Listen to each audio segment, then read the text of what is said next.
آپ انگریزوں کی اتنی تعریف کیوں کرتے ہیں جب کہ ہم نے ساری زندگی انہی کے ملکوں میں گزاری ہے؟ ٹھیک، وہاں اولڈ ایج ہوم ہے، نشہ عام ہے، بے حیائی کا طوفان ہے، ہم جنس پرستی ہے، خودکشی کا رجحان ہے، جرائم کی بھرمار ہے۔ پلیز انگریزوں کی تعریف سے توبہ کریں۔ ٹھیک ہے جی، پہلے تو آپ نے یہ توبہ کر لی ہے جو آپ نے زندگی وہاں گزار دی ہے؟ تو ہم تو وہاں گئے بھی نہیں، دیکھ لیں، ہمارے پاس تو آپشن بھی بہت تھے جانے کے، ہم پھر بھی نہیں گئے، بلکہ ہمیں تو لوگ مفت کے ٹور لگوانے کے لیے بھی تیار ہیں، ہم تب بھی نہیں جاتے۔ ٹھیک ہے، تو آپ تو اپنے پیسے خرچ کے گئے ہیں اور کہہ رہے ہیں پوری زندگی وہاں گزاری ہے، تو آپ نے کیا توبہ کر لی؟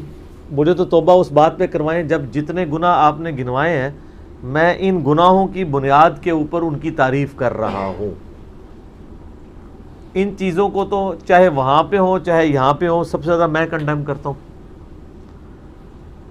ہم گوروں کی جن چیزوں کی تعریف کر رہے ہوتے ہیں نا وہ ان چیزوں کے اوپر کر رہے ہوتے ہیں کہ جن چیزوں کا ہمارے سب کانٹیننٹ کے معاشرے میں فقدان پایا جاتا ہے۔ مثال کے طور پہ آپ یورپ میں، امریکہ میں چلے جائیں، اس چیز کی کوئی پرواہ نہیں ہے کہ آپ کا مذہب کیا ہے، آپ کس رنگ اور نسل سے تعلق رکھتے ہیں، اگر آپ ٹیلنٹڈ ہیں، آپ محنتی ہیں تو آپ اوپر جائیں گے۔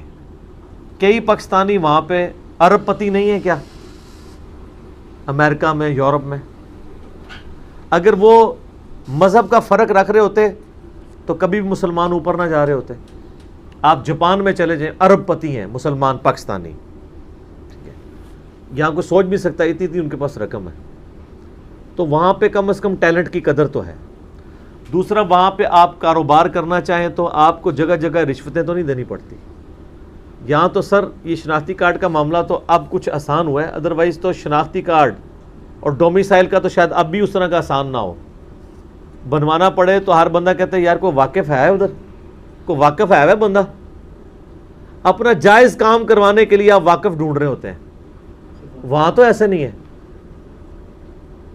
آپ نے اپنا بل ٹھیک کروانا ہو، جو آپ کے ساتھ زیادتی ہوئی ہے کہ آپ کا بل زیادہ آ گیا ہے، تو آپ دفتروں میں دھکے کھا رہے ہوتے ہیں، پھر کہتے ہیں کوئی واقف ہے کہ میں بل ٹھیک کروا لوں۔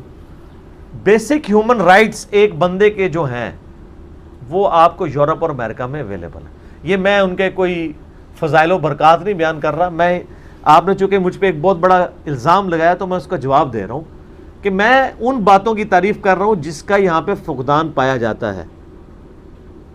برائی تو برائی ہے، چاہے وہاں پہ بھی ہو چاہے یہاں پہ بھی ہو۔ ویسے وہاں سے رہنے والوں سے اگر آپ پوچھ لیں، یہاں پہ اگر کوئی بے پردہ عورت گھومتی ہے نا تو اس کو داڑھی والا، بغیر داڑھی والا، نماز والا، بغیر نماز والا، ٹوپی والا، بغیر ٹوپی والا ماشاءاللہ گھر تک چھوڑ کے آتا ہے۔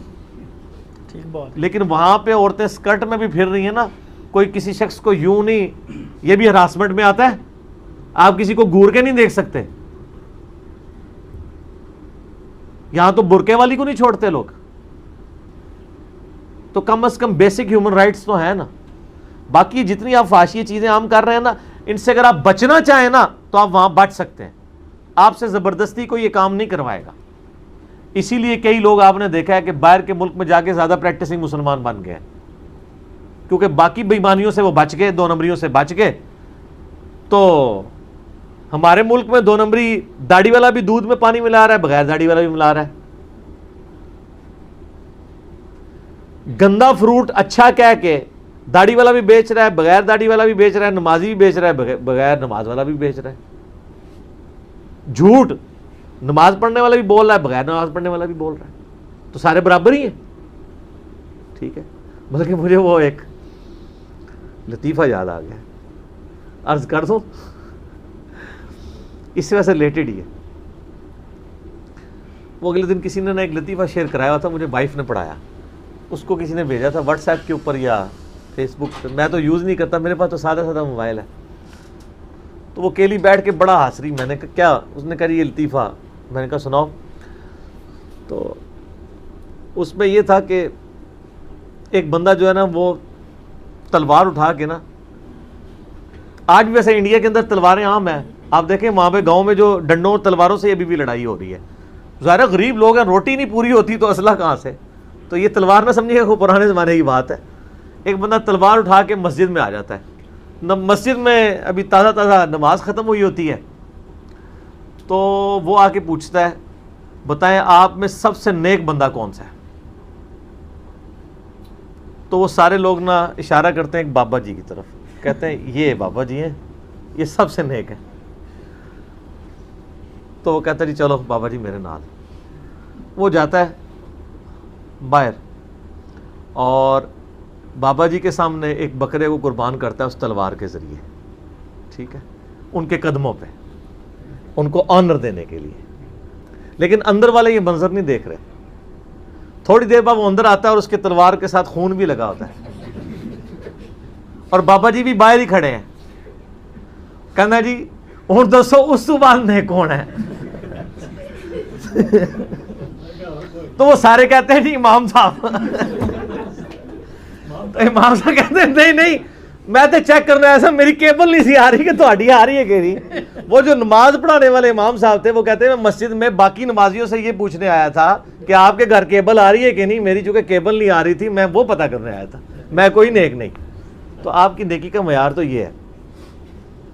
تو یعنی دنیاوی منفعت ان ساری چیزوں کو دیکھا جا رہا تھا. باہر کے ملکوں میں اگر کوئی شریف رہنا چاہتا ہے نا سر تو شریف رہ سکتا ہے. باقی ان برائیوں سے اگر آپ بچنا چاہ رہے ہیں تو وہاں رہ کے لوگ بچ رہے ہیں, وہاں آپ سے کوئی زبردستی نہیں کرواتا, ٹھیک ہے. قانون کی حکمرانی ہے, جوڈیشری کی حکمرانی ہے. سر یہاں آپ کے ہاسپٹلس میں کیا ہو رہا ہے؟ کل یا پرسوں پرائم منسٹر نے وزٹ کیا ہے نا ہاسپٹلس کا, دیکھ لیا آپ نے کیا حالت ہے اس قوم کی. اور سر ڈیوڈ کیمرون کو بھی آپ نے دیکھا ہے, پرائم منسٹر ہے, سٹنگ پرائم منسٹر ہے انگلینڈ کا, اور اس کو ایک ڈاکٹر ڈانٹ کے نکال رہے ہیں وہاں سے کہ تم کیوں ادھر آئے ہو مریضوں میں.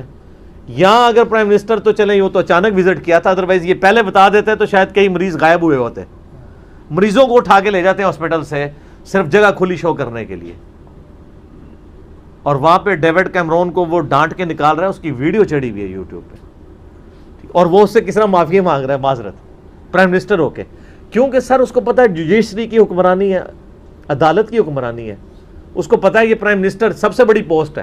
ہمارے ملک میں تو پرائم منسٹر اگرچہ بڑی پوسٹ ہے لیکن اتنی بڑی نہیں ہے جتنی ہونی چاہیے. ابھی ہم اس طرح ٹرو ڈیموکریٹک کنٹری نہیں بنے ہیں, لیکن وہاں ڈیموکریسی کا مطلب واقعی ڈیموکریسی ہے. پرائم منسٹر واقعی پھر وہ پرائم منسٹر ہے. تو یہاں کوئی سوچ سکتا ہے اس طرح پرائم منسٹر کو نکالے؟ اس کو نوکری سے نکال دیا جائے گا. لیکن اس کو پتا کہ مجھے کوئی نوکری سے نکالے گا میں جا کے عدالت میں, بالکل قانون کی بالادستی ہے. جی قانون کی بالادستی ہے, اور میں عدالت میں جاؤں گا تو مجھے تو اس کو لاکھوں پاؤنڈ مجھے پے کرنا پڑ جائیں گے. سر وہاں پہ اگر پولیس والا آپ کو ناجائز تھپڑ مار دینا تو آپ کی موج لگ گئی, اتنے آپ کو پیسے مل جائیں گے. تو قانون کی حکمرانی. باقی یہ جو برائیاں ہیں ظاہر ہے وہاں پہ بھی ہیں, یہ نہیں وہاں پہ بھی ڈکیتی ہوتی ہے, وہاں پہ بھی چوری ہوتی ہے, وہاں پہ بھی یعنی ریپ بھی ہوتے ہیں, قتل بھی ہوتے ہیں, سب کچھ ہے. لیکن اتنی اندھی نہیں پڑی ہوئی ہے جتنی ادھر پڑی ہوئی ہے. اس طرح کی اندھی وہاں پہ نہیں ہے.